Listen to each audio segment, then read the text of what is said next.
We're going to talk about news surrounding Kris Tyson of the MrBeast variety, as he is now trending online for having inappropriate conversations with a minor. Now, when I saw this come out, was I surprised? No, but I need to check myself a little bit on my own personal biases, my own personal blinders in this case. For those of you who are unfamiliar with who Kris Tyson is, he is a best friend of the famous YouTuber, the largest YouTuber in the world, MrBeast, and he puts on these massive YouTube videos. And Kris has been featured in MrBeast's YouTube videos for a very long time. They've been best friends for a very, very long time. Kris was married, had a child, and decided that was not the life for him. Not necessarily the married father life, but the life of a man in general was not the life for him. He came out as trans and changed his name from Kris with, I believe, a CH to then Kris with a K. And then from there, it became Ava. So now Kris's name is Ava Tyson, and that is what he's being referred to. And people are swapping out the he, him pronouns for the she, her pronouns. Now, this created a lot of turmoil on the internet. There was a group of people that fully accepted Kris turning Ava and said this is a wonderful thing, and MrBeast kept Ava/Kris in the videos, and how wonderful of MrBeast to support his friend. There was another group that said this is wholly inappropriate. How dare you do this when you're a father, when you are married? How dare you be in videos that are, seen by millions, if not, billions of views from children, and have somebody who is going through this transition. It's inappropriate for children. Children shouldn't be exposed to this. And then there was a camp in the middle that was like, I don't care. I'll continue to watch MrBeast videos. Maybe it makes me a little uncomfortable. Maybe it doesn't. Who really cares? It doesn't matter. So this was a massive debate taking place on the internet. Should he maintain his position as a MrBeast friend and be in these videos? MrBeast decided yes. That was put to rest. Now Kris Tyson is back in the news for an alleged relationship with a minor. This minor has now grown out of their minordom. They're 20 years old now. But let's read and get some background. Before we jump to major conclusions here, there will be a lot of miscommunication that you're going to see about this on the internet. So let me go ahead and say that outright. So here's a tweet. Kris Tyson from MrBeast has been messaging a male minor starting when the minor was around 13 and Tyson was 20 years old. The two constantly joked inappropriately with each other about hentai addiction, which I guess I'll have to explain what that is in a moment to some of you, sending suggestive pics, etc. They confirmed met up together when the minor was 16 years of age. Okay, now there are many YouTube videos about this. One YouTuber who goes by Prism, has some numbers at the end, I think it's Prism42, put out a video about this relationship, doing the investigating, pulling out all the different messages that existed between Kris and this minor, who is known online, or at least their username is LavaGS. And that's how they exist on the internet now. There's also this video from Brion. I hope I'm pronouncing that YouTuber's name correctly. This has 600,000 views, and it was posted 23 hours ago, where they go through some of the conversations and the alleged relationship between this minor and Kris Tyson. So here's one of the screenshots from like a Snapchat. The basic story is here. This young person at the age of 13 won some sort of MrBeast competition. This put him in communication with the MrBeast team and with Kris Tyson. They added each other on Snap. They're active in Discord, all these different channels, talking to one another. And here's like one of the Snapchats as evidence of this weird relationship. It's Kris, photographing himself with American flag behind him, and it says, "Coming for America." And of course, the word coming is spelled in the sexual way that you can spell that. And now this seems to me like a joke. It's not a joke that I would really be shocked by from any man sending this to another man, to be honest. What makes it weird is that you are an adult sending this to somebody who is a minor. And I get that the lines can be blurred in ways, especially in male relationships, with this idea of like locker room talk and boys being boys, that you can have jokes like this in conversations. And sometimes you might lose sight of the fact that you're talking to a minor. There were other messages where the minor insinuates that he knows that Kris has an addiction to hentai pornography. For those of you that don't know what hentai pornography is, it's like this cartoonish, almost anime-like pornography that has like tentacles involved and all these different things. It's like weird cartoon stuff. Gross, weird, whatever. Doesn't matter. I guess I can't kink shame. It's 2024. You're allowed to do whatever you want to do. This minor apparently knew about that, would make jokes about the fact that Kris had an addiction to that. Don't know whether or not he actually does. When you read the messages, it does sound like this minor is making a joke about it. But why is it that a minor would feel comfortable making a joke like that to a man who is older, with this relationship starting at 13 and starting when he was 20? Now, at one point, Kris posts online something about, if you sign up for my Patreon, I will send nudes to you. And the minor insinuates that he has already, signed up and supporting him to some extent. And again, it's a joke of a sexual nature that is shared between the two of them.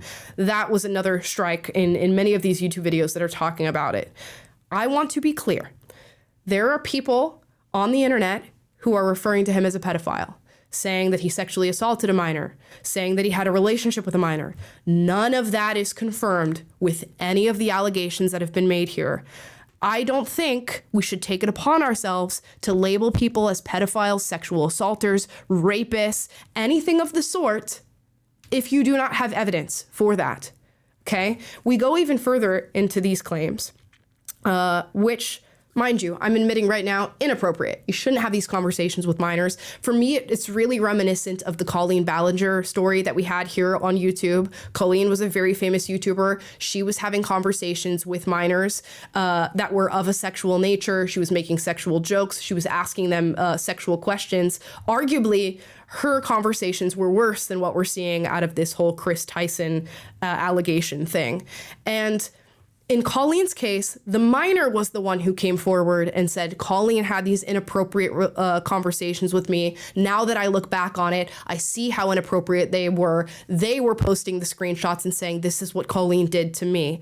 In this case, you have outside people who are making these allegations. Now, you may ask yourself, where's the minor, who's now 20 years old? What does he have to say about this? Well, he has come forward and he has spoken about it. In fact, Keemstar, who really stays up to date with like YouTube drama, a little bit of journalism here and there, actually contacted the minor himself, not a minor anymore, a grown man. We'll call him Lava GS because that's what he goes by on the internet.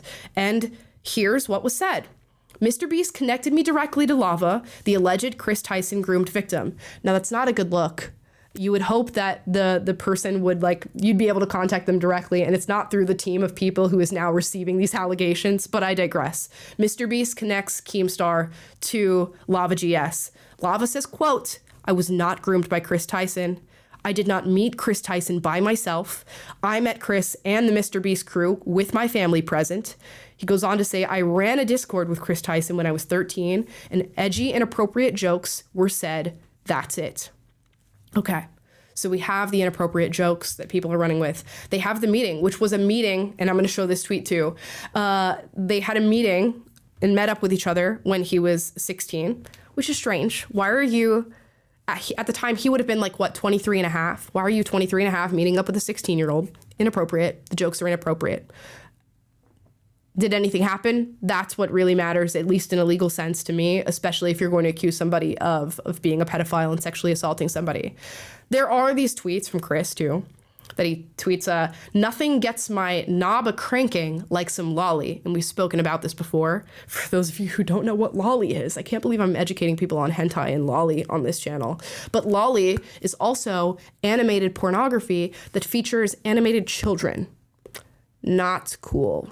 Not appropriate, not fun, not funny, not anything.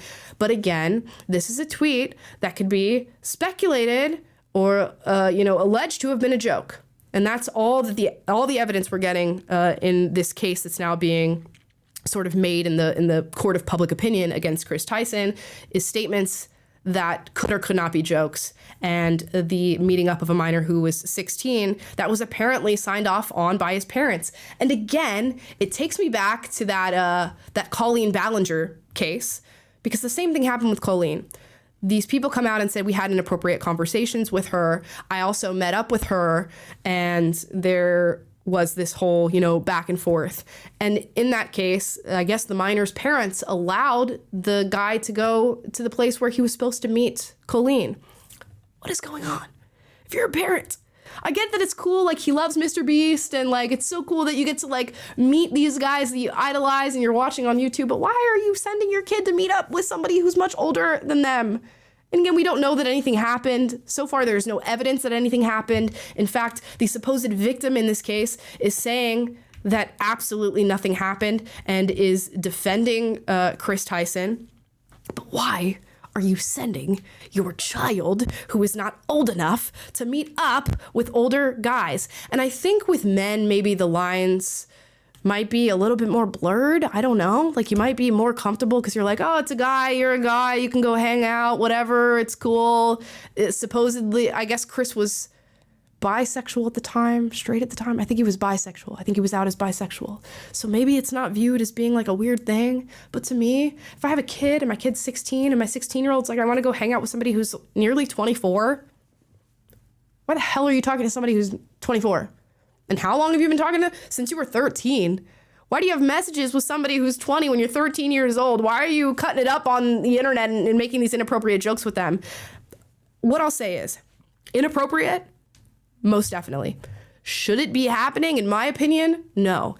Is it illegal? So far, nothing in these allegations is anything that is illegal, and we don't know that anything illegal has happened. And the supposed person who may have experienced any sort of abuse in this case is saying adamantly that they did not experience it. In fact, they just put out a tweet 4 hours ago reading, "These videos are massive lies and twisting the truth." Ava, they're referring to Kris as Ava, because that's what we do these days, 2024, whatever. Ava never did anything wrong and just made a few edgy jokes. I was never exploited or taken advantage of. Can you do me a favor and comment on these videos and tell them to stop spreading lies? This situation takes away from children who are actively being exploited every day online. I am not a victim of anything being claimed in these videos or at all. So I gotta ask, like, what's to be done in this case?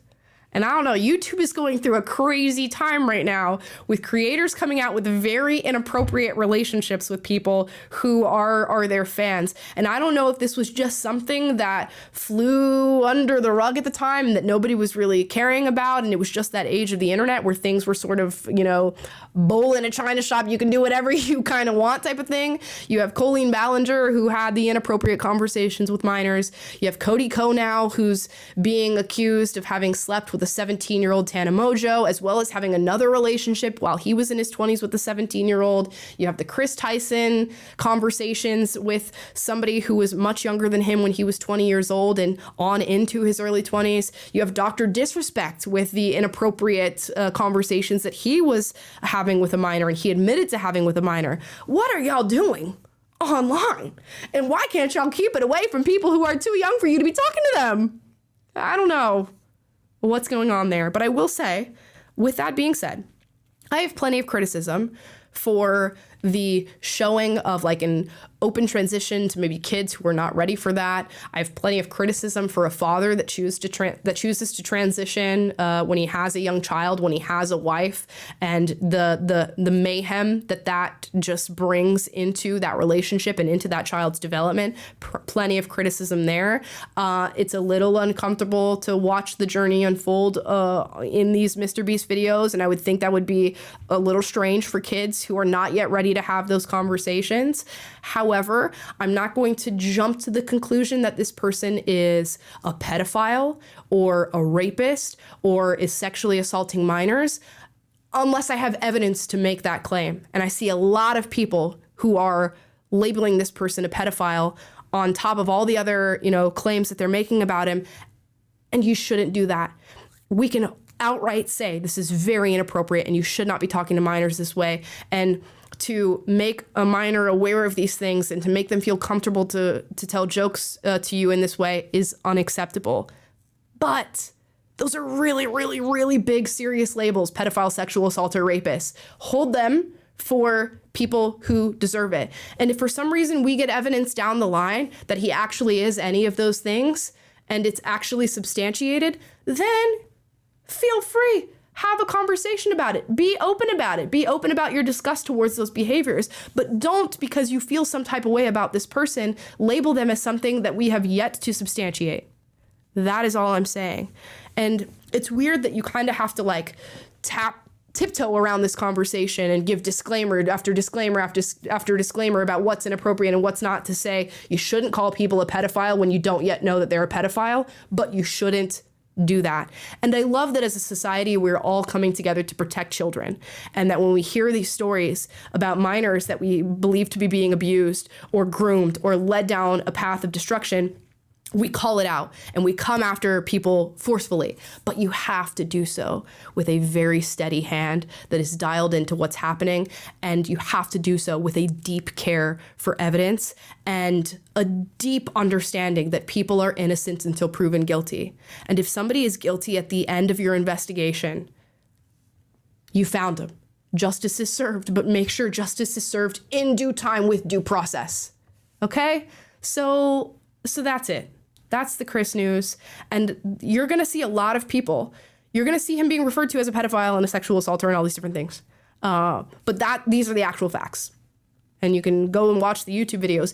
Even in the YouTube videos of people covering this, some people are just adding in their own speculation as to what's happening, mixing it in with the facts of the story, which is a no. You don't do that. You don't do that. So this is not a defense of the behavior.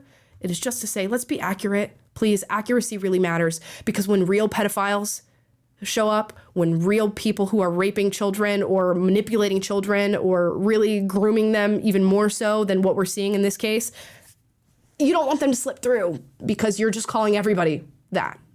Okay? And those are my thoughts on Kris / Ava Tyson.